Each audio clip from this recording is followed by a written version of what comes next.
பாமக நிறுவனர் ராமதாஸ் மற்றும் அவரது மகன் அன்புமணி ராமதாஸ் இடையேயான அரசியல் மோதல் சமீபத்தில் தைலாபுரம் தோட்டத்தில் நடந்த சந்திப்பால் ஒரு முடிவுக்கு வந்தது. இந்த இணைவால் ஒருபுறம் தொண்டர்கள் நிம்மதி அடைந்தாலும் மறுபுறம் ராமதாஸுக்கு ஆதரவாக செயல்பட்டவர்கள் மிகுந்த அதிருப்தியில் இருப்பதாக தெரிகிறது.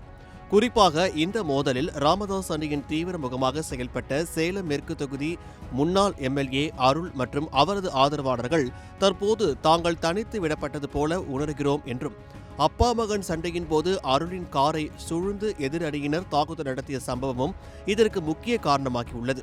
மாதந்தோறும் ஃபர்ஸ்ட் சண்டே அன்று கிரியாஸில் நாம் வாங்கும் அனைத்து பொருட்களுக்கும் எக்ஸைட்டிங் ஆஃபர்ஸ் அண்ட் கிஃப்ட்ஸ்.